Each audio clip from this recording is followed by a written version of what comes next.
Ada seorang bernama Imam Ibnu Abshad An-Nahwi. Dia berada di atas atap di masjid di kota Kairo, Mesir. Dia sedang makan sesuatu. Dia makan di atas karena rumah lantai 2. Ketika dia sedang makan, tiba-tiba dia lihat ada seekor kucing. Lalu dia lemparkan segenggam makanan pada kucing itu. Kucing. Dia sedang makan di atas, ada kucing, dia berikan. Lalu kucing itu mengambil dan pergi. Biasanya kita lihat kucing, bila kita berikan tulang makanan, dia akan makan di tempat itu. Tapi unik, aneh, kucing ini membawa makanan itu pergi. Kemudian kucing itu datang lagi. Maka Ibnu Abshad An-Nahwi beserta ada beberapa sahabatnya melemparkan lagi makanan. Dan kucing itu kembali melakukan yang sama. Dia ambil makanan, pergi. Peristiwa terjadi tidak hanya sekali, tapi beberapa kali. Lalu kemudian apa yang terjadi?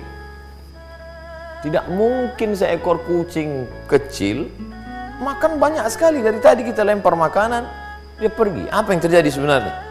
Maka mereka mulai ragu, ini ada apa dengan kucing ini? Ini kucing aneh ini.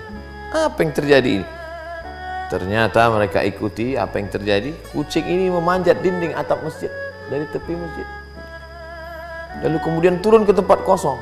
Di balik-balik reruntuhan bongkahan-bongkahan batu, di sana ada seekor kucing, buta. Matanya tidak bisa melihat, tidak bisa mencari makan. Lalu kemudian kucing tadi membawa makanan yang dia terima dari lemparan orang-orang beriman tadi. Lalu kemudian dia hantarkan, dia berikan. Dan itu dilihat mereka dengan mata kepala mereka sendiri. Diabadikan dalam kitab Wafayat Al-A'yan juz 2 halaman 516. Malu kita membaca kisah ini. Bagaimana hari ini ada orang manusia yang diberikan Allah Subhanahu wa taala benda yang paling berharga, bukan kaki, bukan tangan, bukan mata, bukan kepala, tapi otak untuk berpikir, hati untuk merenung sejenak. Tapi sanggup memakan beras saudaranya, memakan gaji saudaranya. Datanglah seorang miskin yang susah melarat, anak belum makan, istri belum memasak, sewa rumah belum dibayar, kontrakan tuan rumah sedang menuntut, meneteskan air mata, tolonglah Tuhan untuk buka puasa.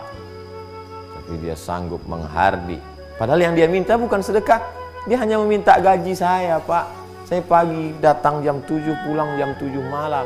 Menggali tanah untuk menanam kabel, untuk mengecat rumah, sampai masanya sekarang untuk buka puasa nanti.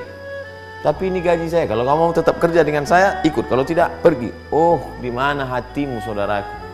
Ini yang disindir Allah dalam ucapan yang amat sangat keras. A'udzubillahi minasyaitonirrajim. Ulaika kal an'am, mereka seperti binatang. Bal hum adall, bahkan lebih hina daripada binatang. Binatang ini, hewan, kucing, dagingnya haram, bertaring, buas, kukunya tajam, tapi ternyata ada kelembutan dalam insting, ghariza, bawaan kucing. Dia ambil itu makanan, bukan untuk dia, tapi dia antarkan kepada seekor kucing buta. Diabadikan dalam kitab para ulama. Faqsusil qasasa, ceritakan kisah-kisah itu wahai Muhammad sallallahu alaihi wasallam. Dalam Al-Qur'an Allah bercerita, didengarkan, disampaikan oleh Jibril kepada Sayyidina Maulana Muhammad SAW, dibaca oleh orang beriman. Untuk apa? Untuk meng-on-kan pikiran, jangan off. Untuk menghidupkan hati, karena dengan mendengar cerita-cerita itu hati menjadi hidup, berpikir. Bagaimana mungkin aku manusia yang pagi, petang, siang dan malam berharap dan berdoa, bermunajat kepada Allah, tapi hati begitu keras, memakan gaji orang, memakan tunjangan orang, memakan beras orang, memakan sembako orang. Rasanya tidak layak untuk berkata, untuk masuk dalam surga Allah Subhanahu wa taala. Kalau berdoa bukan main, wa adkhilnal jannata ma'al abrar, masukkan aku dalam surgamu ya Allah.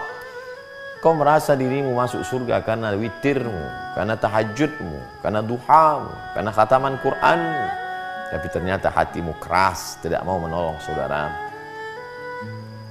Ada orang yang sanggup demikian. Kita tidak mencari-cari kesalahan orang lain. Kita kesempatan penuh barakah, sejenak doa-doa terkabul, munajat-munajat didengarkan Allah SWT. Saat ini kita sedang merenung sejenak apa yang terjadi dengan diri kita.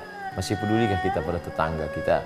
Wajaruhu ila jambihi ja'i'un, tetangga di sebelah rumahnya mengerang kelaparan, tapi dia masih sempat berpikir bagaimana dengan semua serba baru, mengikuti high style, mengikuti gaya, tapi sementara hati yang keras itu dibalut dengan wa yahsabuna annakum yuhsinuna sun'a. Mereka menyangka sedang berbuat baik, padahal sebenarnya kita jauh dari kebaikan. Mari merenung sejenak dari kisah seekor kucing. Mudah-mudahan kisah kucing yang membuka hati lebih baik daripada bercerita tentang kehebatan ibadah tapi justru menutup pintu hati. Allah Ta'ala memberkahi kita, memberikan segala kebaikan, meridai, sukses selalu dunia akhirat. Terima kasih. Assalamualaikum warahmatullahi wabarakatuh.